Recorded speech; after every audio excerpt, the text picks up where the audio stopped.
You know, there's something absolutely miraculous that happens when you stop holding on so tightly to everything in your life.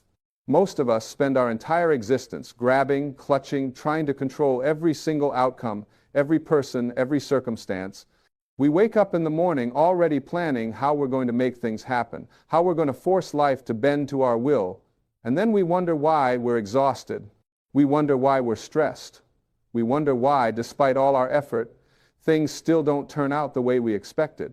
Here's what I've learned after all these years of studying human behavior, of working with thousands of people, of examining my own struggles and breakthroughs. The universe operates on a principle that's completely opposite to what most of us have been taught. We've been conditioned to believe that more effort equals more results, that if we just push harder, grip tighter, control better, we'll finally get what we want. But that's not how life works. That's not how the energy of this universe flows.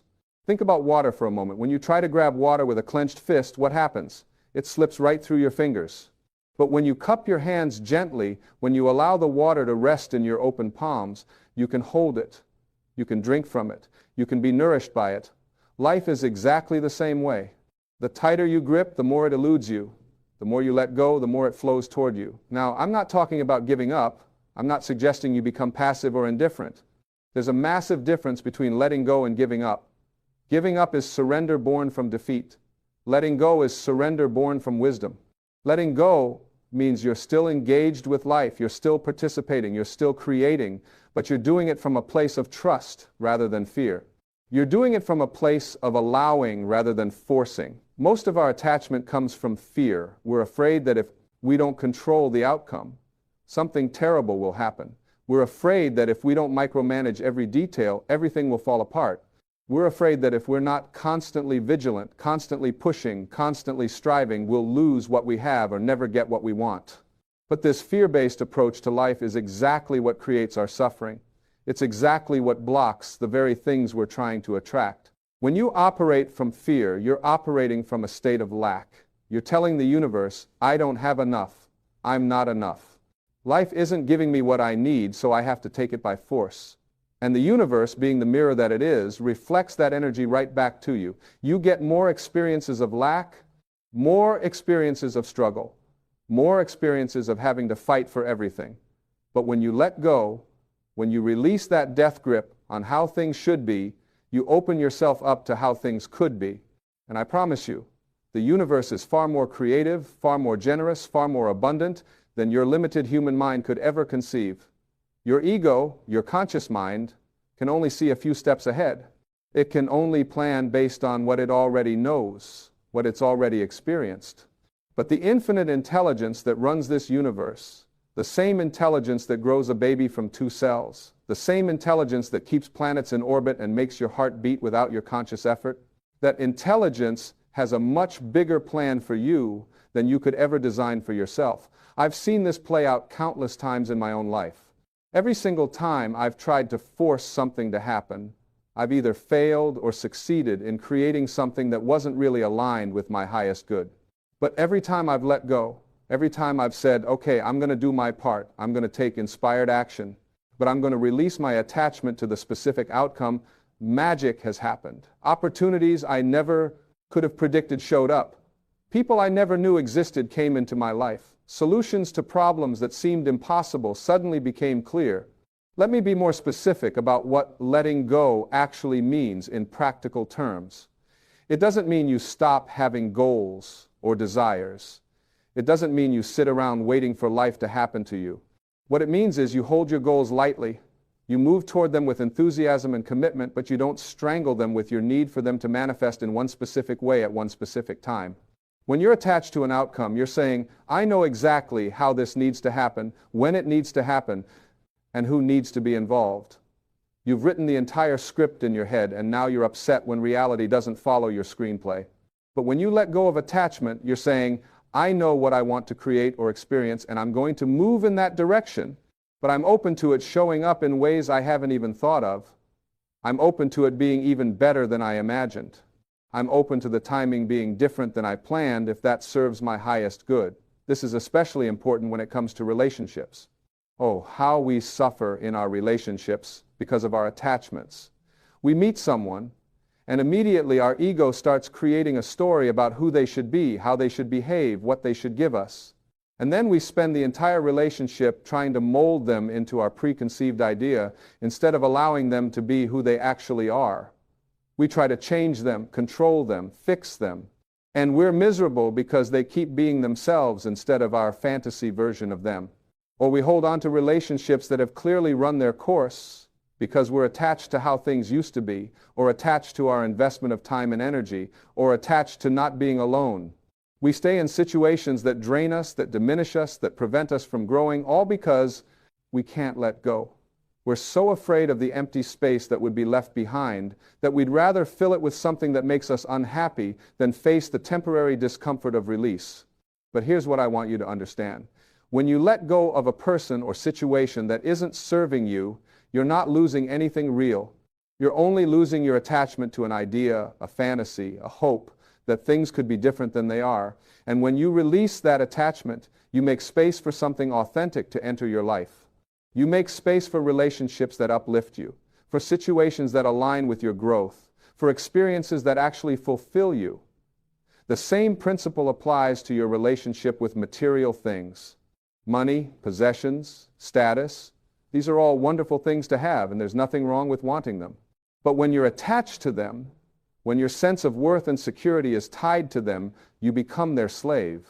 You make decisions based on fear of losing them rather than on what truly serves your soul's purpose. You sacrifice your peace, your health, your integrity to get them or keep them. I've watched people destroy themselves chasing money because they were attached to the idea that money would make them happy, would make them worthy, would make them safe. They got the money, and they were still unhappy, still felt unworthy, still felt unsafe. Why? Because they hadn't addressed the inner void they were trying to fill. They were looking outside themselves for something that could only be found within. When you let go of your attachment to money as a source of security and instead trust that you live in an abundant universe that will always provide what you need, something shifts. You still work, you still create value, you still receive compensation, but you do it from a place of joy and service rather than desperation and fear. And ironically, when you operate from that energy, you often end up with more money than you would have by chasing it frantically. This is the paradox of letting go. By releasing your desperate need for something, you actually become more magnetic to it. Why? Because neediness repels. Confidence attracts. When you need something, you're in a state of lack, and that energy pushes away the very thing you want. But when you want something without needing it, when you desire it but know you'll be fine either way, you're in a state of abundance, and that energy draws things to you effortlessly. Think about how this shows up in everyday situations. When you desperately need someone to like you, they can feel that neediness and it pushes them away. But when you're comfortable being yourself, when you're okay whether they like you or not, suddenly you become more attractive. When you desperately need a job, you go into the interview tense and trying too hard, and they can sense it. But when you know your worth, when you trust that if this job isn't right, there will be another one, you show up confident and authentic, and you're more likely to get hired. The energy of desperation, of attachment, of neediness, literally changes how you show up in the world. It affects your body language, your tone of voice, the decisions you make, the opportunities you notice or miss. When you're attached, you're contracted, you're tight, you're closed off. But when you let go, you expand, you relax, you open up. And in that openness, life can reach you. Now, I know what some of you might be thinking. This sounds great in theory, but how do I actually let go? I've been trying to stop worrying, stop controlling, stop being attached, and I can't seem to do it. And that's because you can't force yourself to let go. You can't make letting go another thing on your to-do list, another goal to achieve through effort and willpower. Letting go happens naturally when you shift your perspective, when you change your underlying beliefs about how life works. The first step is becoming aware of what you're attached to.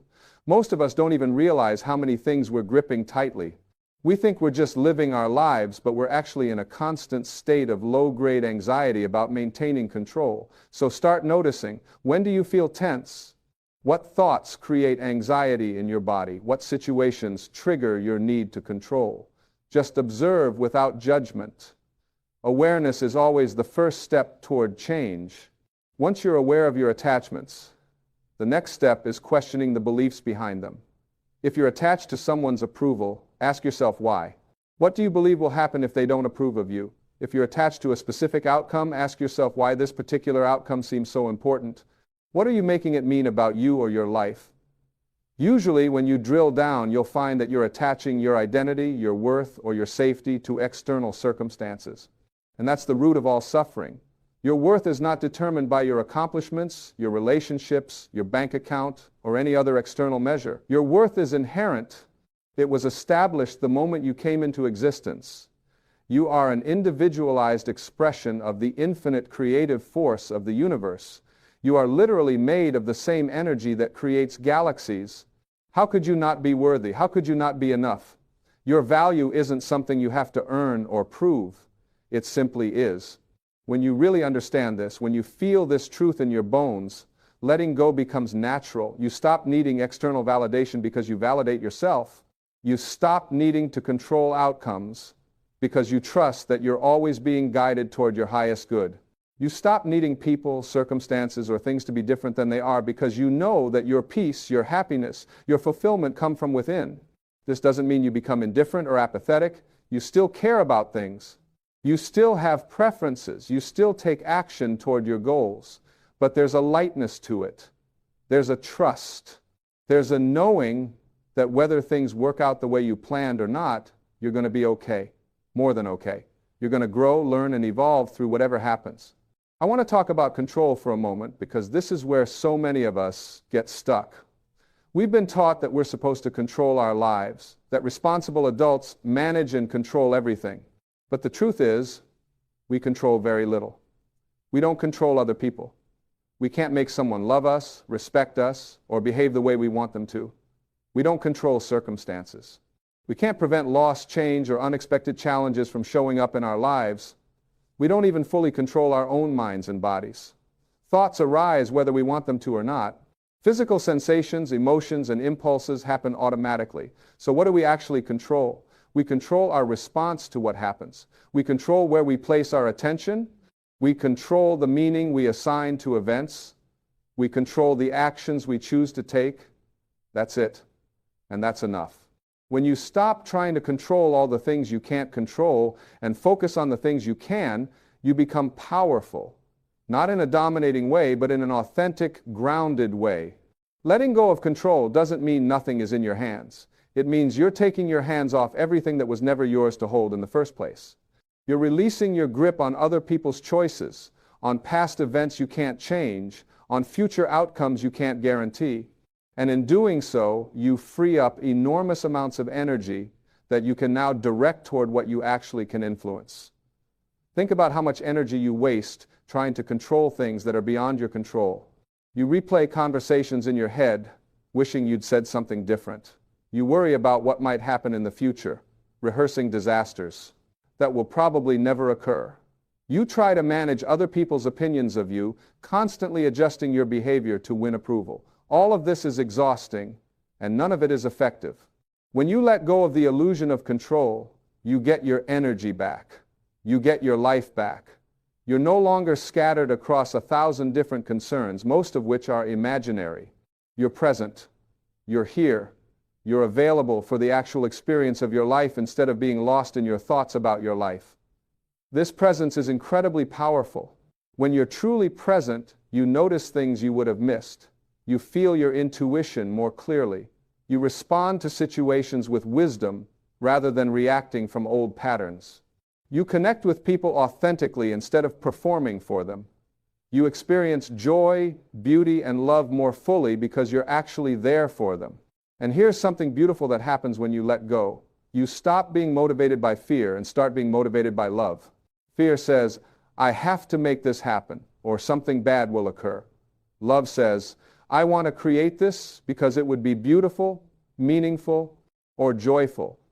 Fear contracts and strains. Love expands and flows. Fear is exhausting. Love is energizing.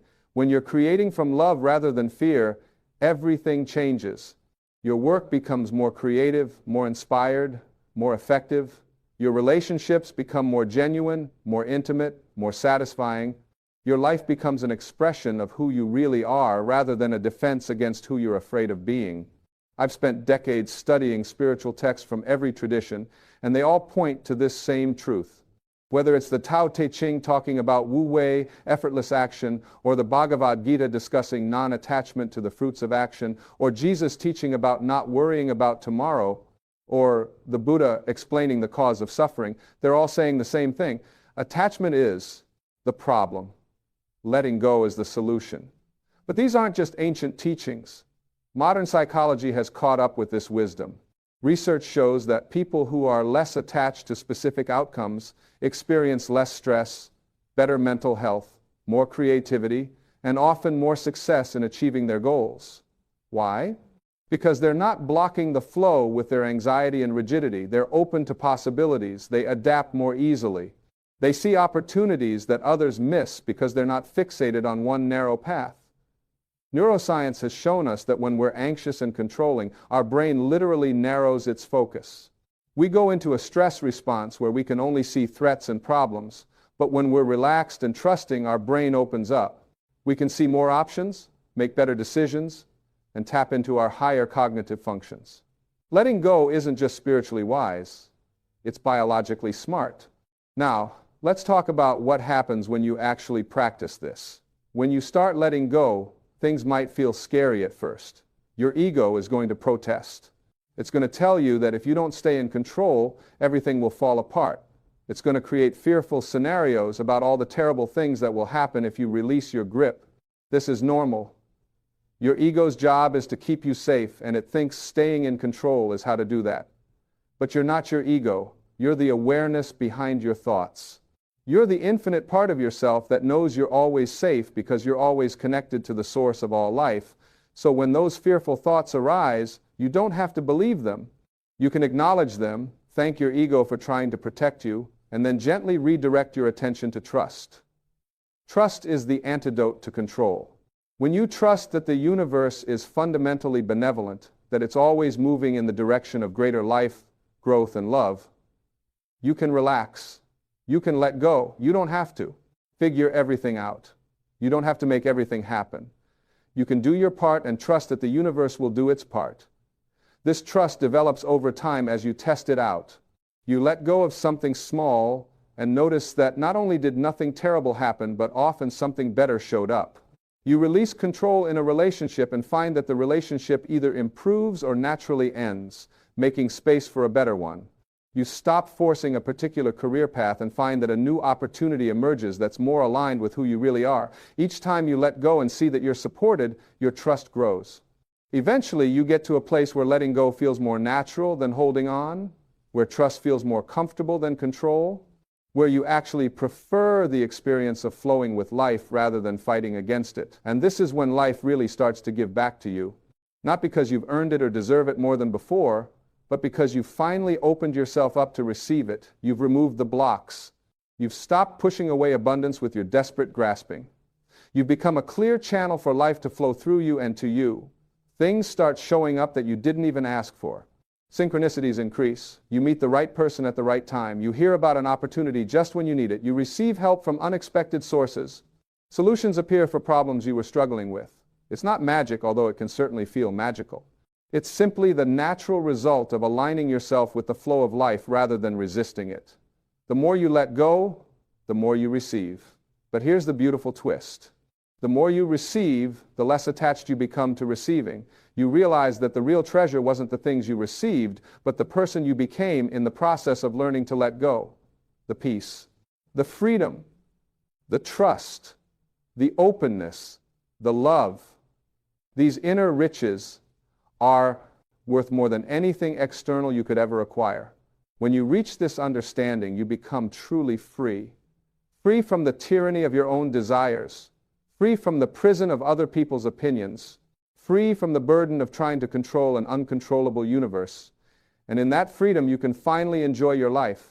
Not someday when everything is perfect, but right now, with all its imperfections and uncertainties, you can appreciate what you have without clinging to it. You can work toward goals without your happiness, depending on achieving them. You can love people without needing them to complete you. You can face challenges without being destroyed by them. You can experience loss without losing yourself. You can embrace change without fear. This is what it means to truly live. Not to grip and control and force and manipulate, but to participate fully, respond authentically, create joyfully, and release peacefully. To show up with your whole heart while holding the outcome lightly. To care deeply while remaining unattached to results. Let me share something personal with you. For years, I held on to anger about my childhood. I resented my father for abandoning our family. I carried that resentment like a heavy stone, thinking somehow that my anger was punishing him. But the only person it was hurting was me. That anger was coloring every relationship I had, every decision I made, every moment of my life. When I finally let it go, when I truly forgave and released that resentment, everything changed. Not because my past changed, the facts remained the same, but my relationship to those facts transformed completely. I was no longer a victim of my history. I was no longer defined by what someone else had done decades ago. I was free, and in that freedom I could finally become who I was meant to be. That's what letting go does. It liberates you from the past and the future so you can inhabit the present. It releases you from who you thought you had to be so you can be who you actually are. It frees you from the prison of your own mind so you can experience the vastness of life itself. And here's what I want you to really hear. You don't have to let go of everything all at once. This isn't an all or nothing proposition. You can start small, choose one thing you've been gripping tightly and consciously release it. Maybe it's a grudge you've been holding. Maybe it's a hope that someone will change. Maybe it's anxiety about a situation you can't control. Just one thing. Release it with intention. You might say to yourself, I choose to let this go. I release my grip on this outcome, this person, this need. I trust that whatever happens, I will be okay. I trust that the universe has my back. I trust that I am always being guided toward my highest good. And then notice what happens. Notice how your body feels. Notice the space that opens up. Notice what shows up in that space. Then, when you're ready, choose another thing to release, and another. Not because you have to, but because you want to. Because you've experienced the freedom and peace that comes from letting go, and you want more of that. Because you've seen that the universe really does support you when you release your death grip on life. This is a practice. It's not a destination you arrive at once and for all. You'll find yourself gripping tightly again, and that's okay. The moment you notice you're holding on too tight, you have the opportunity to let go again. Each time you do, it gets easier. Each time you do, you deepen your trust. Each time you do, you open yourself more fully to the abundant, generous, creative flow of life. And I want to be clear about something. Letting go doesn't mean you won't experience pain or loss or disappointment. Life includes all of those things. But when you're not attached, when you're not desperately clinging to how things should be, you can move through those difficult experiences with more grace. You can. Feel your feelings fully without being destroyed by them. You can grieve without becoming bitter. You can acknowledge disappointment without giving up on life. In fact, letting go allows you to feel your emotions more authentically because you're not wasting energy trying to control or suppress them. You can be with what is, whatever it is, knowing that you're spacious enough to hold it all. Knowing that emotions are temporary visitors, not permanent residents. Knowing that this too shall pass. This capacity to be with life as it is, rather than as you wish it were, is the ultimate maturity. It's the difference between being tossed around by circumstances and remaining centered regardless of what's happening around you. It's the difference between suffering and pain. Pain is inevitable in life. Suffering is optional. Suffering is what happens when we resist pain, when we attach to the idea that things shouldn't be as they are. When you let go of resistance, you can experience pain without creating suffering. You can feel loss without losing yourself. You can face uncertainty without being paralyzed by fear. Because underneath all the temporary circumstances of your life, there's a permanent foundation of peace. There's the unchanging awareness that you are, that has been and always will be, regardless of what comes and goes in your experience. This awareness is your true self. It's not your ego, your personality, your roles, your achievements, or your failures. It's the consciousness itself. And when you identify with this awareness rather than with the changing contents of your life, letting go becomes natural, because you realize that you can't lose what you truly are. The things you're so afraid of losing, your youth, your health, your relationships, your status, they were never who you are anyway. They're experiences you're having, but they're not you. You are the experiencer. You are the eternal, infinite awareness in which all experiences arise and pass away. When you really get this, when you feel this truth beyond just understanding it intellectually, you become fearless. Not in the sense that you never feel fear, but in the sense that you're no longer controlled by fear. Fear becomes just another sensation moving through your awareness, rather than a dictator determining your choices. From this place of identification with your true self, you can participate fully in life without being destroyed when things don't go your way. You can love completely without the fear of loss preventing you from opening your heart. You can commit fully to your goals while remaining unattached to specific outcomes. You can engage passionately with life while maintaining your inner peace. This is the paradox and the promise of letting go. You become more alive, not less. More engaged, not less. More creative, not less. More loving, not less. But you're doing it all from a place of freedom rather than need, from overflow rather than deficit, from trust rather than fear. And the universe responds to that energy. Life rewards that openness. Not because you've manipulated some cosmic vending machine, but because you've aligned yourself with how life actually works. You've stopped working against the current and started flowing with it. And when you flow with life rather than fighting it, you discover that life has been trying to give to you all along. You were just too tense, too closed, too attached to receive it. So my invitation to you is simple, though not always easy. Start letting go. Start with whatever feels manageable.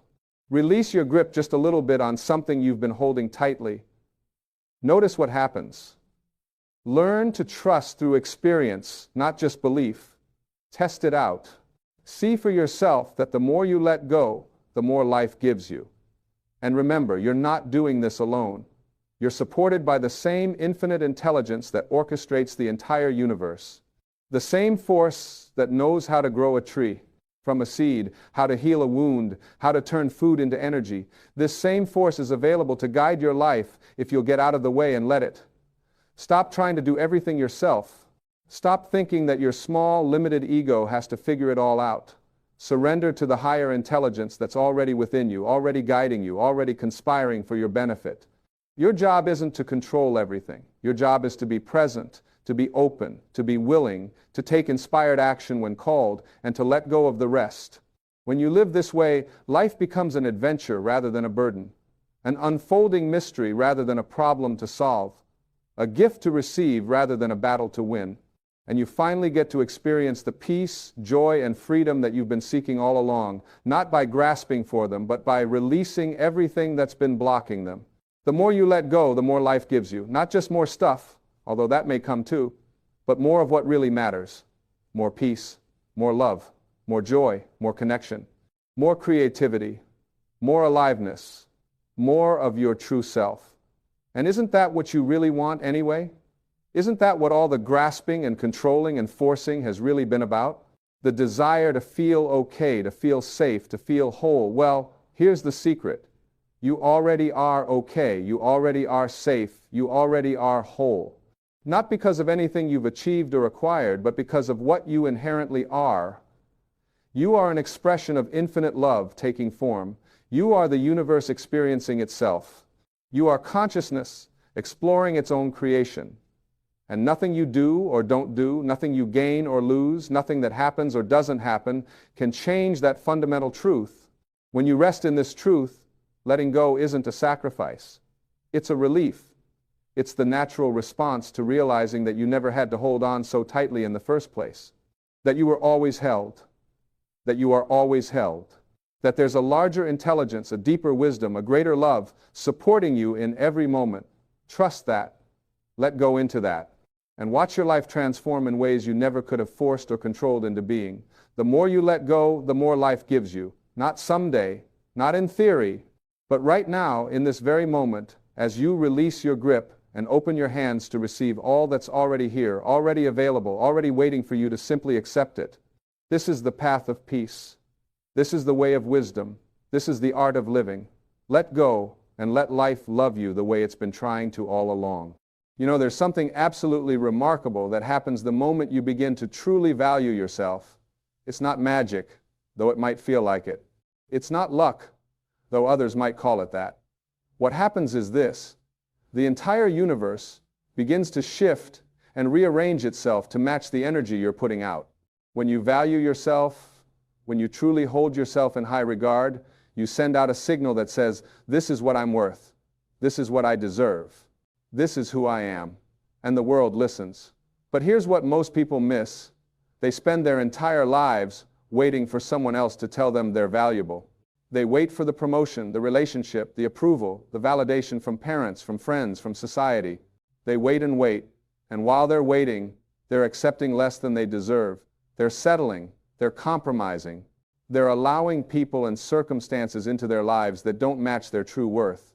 And then they wonder why they're unhappy. They wonder why things never seem to work out. They wonder why they keep attracting the same problems, the same difficult people, the same disappointing situations. The answer is simple, though not always easy to hear. You're getting exactly what you think you deserve. You're attracting precisely what matches your own internal sense of value. If you don't value yourself, why would anyone else? If you don't respect your own time, your own energy, your own peace of mind, why would the universe send you people and circumstances that do? Think about this for a moment. Right now, in this very moment, you are either moving toward what you want or away from it. There is no standing still. Every thought you think, every word you speak, every action you take is either raising your vibration, raising your sense of self-worth, or lowering it.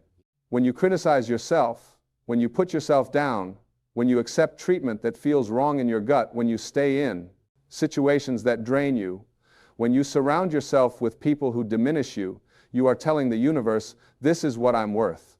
Send me more of this. But when you value yourself, everything changes. When you wake up in the morning and your first thought is one of gratitude for who you are, not who you wish you were, but who you are right now, you set a different tone for your day. When you speak to yourself the way you would speak to someone you love and respect, you change your energy. When you make decisions based on what honors you, what serves your highest good, what makes you feel peaceful and aligned, you change your trajectory. Valuing yourself doesn't mean you're perfect. It doesn't mean you have it all figured out. It doesn't mean you never make mistakes or have doubts or feel afraid. It means that despite all of that, despite your humanness, despite your flaws and your fears and your failures, you still look at yourself and say, I am worthy, I am enough, I deserve good things. Not because of what you've accomplished or what you look like or what other people think of you, but simply because you exist. Because you are a unique expression of life itself, and that alone makes you valuable beyond measure. Most people have this backwards. They think they'll value themselves once they achieve something, once they lose the weight, once they get the job, once they find the relationship, once they have the money. But it doesn't work that way. You don't attract what you want, you attract what you are, you attract what you believe about yourself at the deepest level. So if you're waiting to value yourself until something external changes, you could be waiting forever. And even if those external things do change, even if you get the promotion or the relationship or the money, you still won't feel valuable if you haven't done the internal work first. I've seen this pattern repeat itself thousands of times. Someone achieves their big goal, gets the thing they thought would make them feel worthy, and then a few weeks or months later, they're back to feeling the same way they did before. Why? Because the achievement didn't change their fundamental relationship with themselves. They still carried the same limiting beliefs, the same self-doubt, the same unworthiness. And so they either sabotaged their success or simply didn't allow themselves to enjoy it. Valuing yourself is an inside job. It starts with the way you talk to yourself when no one else is listening. It starts with the standards you set for how you want to be treated. It starts with the choices you make about how you spend your time and energy. It starts with the willingness to disappoint other people, if that's what it takes to honor yourself. And yes, that last one is hard, because most of us have been conditioned to be people pleasers. We've been taught that our value comes from making other people happy, from being useful, from being needed, from being agreeable, and accommodating and nice. But here's the truth. When you sacrifice your own well-being to keep other people comfortable, you're not being kind. You're being dishonest. You're lying to yourself about what you need and what you deserve. And you're lying to the other person by pretending everything is fine when it's not. Real kindness, real love, real respect starts with being honest about who you are and what you need. It starts with valuing yourself enough to speak your truth, even when your voice shakes, even when people might not like what you have to say, even when it feels risky. And yes, when you start valuing yourself, some people won't like it. The people who benefited from your low self-worth will resist your transformation. The people who got used to you being available at all hours, being agreeable to everything, sacrificing your needs for theirs, they're going to push back.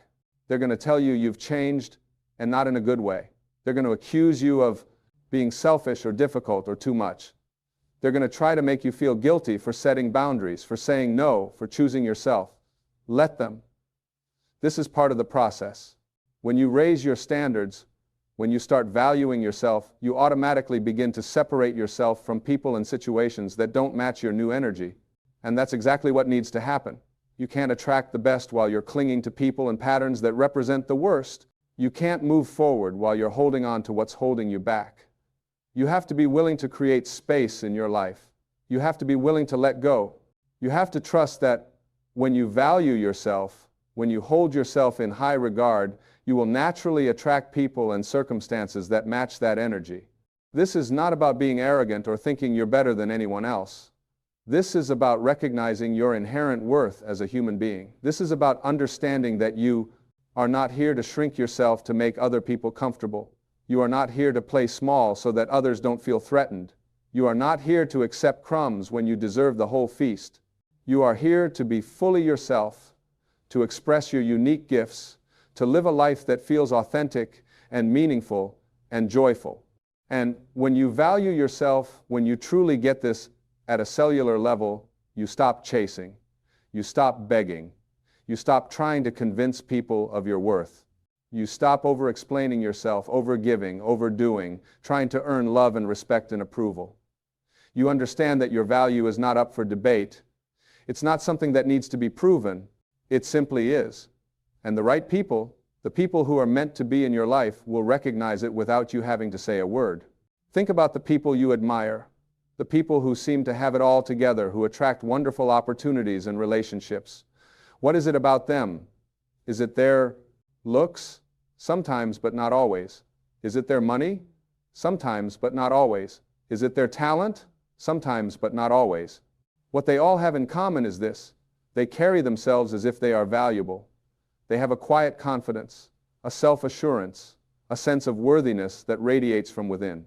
They don't need external validation because they've already validated themselves. They don't need to prove anything to anyone because they've already decided they are enough. And you can have this too. You can cultivate this quality within yourself right now, regardless of your current circumstances. It starts with a decision. It starts with you saying, from this moment forward, I am going to treat myself as someone of value. I am going to speak to myself with kindness and respect. I am going to make choices that honor me. I am going to set boundaries that protect my peace. I am going to surround myself with people who lift me up. I am going to pursue opportunities that align with my values. I am going to stop settling for less than I deserve. And then you follow through. You make it a practice. Every single day, you wake up and you ask yourself, what would someone who values themselves do in this situation? And then you do that thing, even if it's scary, even if it's uncomfortable, even if it goes against what you've always done before, you do it anyway, because you're committed to honoring yourself. You're committed to living in alignment with your worth. Now, let me tell you what happens when you do this. At first, it might feel strange. It might feel selfish. It might feel like you're being too much or asking for too much or expecting too much. That's just your old programming talking. That's the voice of unworthiness trying to pull you back into familiar patterns. Don't listen to it. Keep going. Keep choosing yourself. Keep valuing yourself. And then something beautiful starts to happen. You begin to notice that the quality of your life improves. The people who drained you start to fade away. New people show up who actually see you, who appreciate you, who treat you with the respect you deserve. Opportunities appear that match your new energy. Doors open that were closed before. Things start to flow more easily, not because the external world has changed, but because you have changed. Because you're no longer tolerating what doesn't serve you. Because you're no longer accepting less than you deserve. Because you're finally valuing yourself. And here's the really beautiful part. When you value yourself, you inspire others to value themselves too. You give them permission to raise their standards. to set boundaries, to choose themselves. You become a living example of what's possible when someone decides they are worthy. Your transformation becomes a gift, not just to yourself, but to everyone around you. Because we need more people in this world who know their worth, who stand in their power, who refuse to settle. Let me tell you something else that's important. Valuing yourself doesn't mean you never struggle. It doesn't mean you never feel doubt or fear or uncertainty. It doesn't mean everything is perfect all the time. What it means is that even in the midst of struggle, even when things are hard, even when you don't know what's going to happen next, you still have your own back. You still treat yourself with compassion. You still make choices that honor your well-being. You still trust that you are worthy of good things, even when good things feel far away. This is the difference between someone who values themselves and someone who doesn't. The person who values themselves doesn't wait for external circumstances to be perfect before deciding they are worthy. They claim their worth right now, right here, in the middle of the mess, in the middle of the uncertainty, in the middle of the not knowing. They understand that their worth is not conditional. It's not something they have to earn or prove or justify. It simply is. And when you operate from this place of unconditional self-worth, everything shifts. You stop looking outside yourself for validation. You stop needing other people to tell you you're okay. You stop depending on achievements or possessions or status to feel valuable. You realize that you've always been valuable, that you've always been worthy, that you've always been enough. You just forgot for a while. You got caught up in the world's definitions of worth, in other people's opinions, in the constant comparison and competition and striving. But none of that matters. None of that has anything to do with your true worth. Your worth is inherent. It's built into your very existence. You don't have to do anything to deserve it. You don't have to become anyone different to claim it. You just have to remember. You just have to come home to yourself. You just have to decide that from this moment forward, you are going to treat yourself as the valuable, worthy, deserving person you truly are. And when you make that decision, when you really commit to it, everything else falls into place. The right relationships find you. The right opportunities present themselves. The right circumstances align. Not because you're manipulating or controlling or forcing anything, but because you're finally in alignment with your true nature. You're finally operating from a place of worth rather than unworthiness. You're finally attracting from a place of fullness rather than emptiness. Think about it like this. When you have a wound, when you have a void inside you, when you feel fundamentally unworthy, you attract people and situations that mirror that wound. You attract people who are also wounded, who are also empty, who are also looking for someone else to fill them up. And what happens? You both end up disappointed. You both end up feeling even more empty than before. Because no one can fill that void but you. No one can heal that wound but you. No one can make you feel worthy but you. But when you do the work, when you heal that wound, when you fill that void with self-love and self-acceptance and self-worth, you attract from a completely different place. You attract people who are also whole, who are also healed, who are also standing in their own worth. And instead of trying to complete each other or fix each other or fill each other's voids, you come together to share, to celebrate, to grow, to expand. You come together from a place of choice rather than need. You come together because you want to, not because you have to. This is what it means to attract the best. This is what happens when you value yourself. You stop settling. You stop accepting less than you deserve. You stop tolerating behavior that doesn't honor you. You stop staying in situations that drain you. You stop surrounding yourself with people who don't see you. And instead, you open yourself up to receive the best, the highest, the most aligned people and circumstances that are available to you. But you have to go first. You have to value yourself first. You can't wait for the perfect relationship to show up before you decide you're worthy of love. You can't wait for the perfect job to appear before you decide you're worthy of abundance. You can't wait for perfect circumstances before you decide you deserve to be happy. You have to claim it now. You have to value yourself now. You have to treat yourself as worthy now, even if your external reality doesn't yet reflect it. Because here's the thing, your external reality is always a reflection of your internal reality. It's always showing you what you believe about yourself at the deepest level.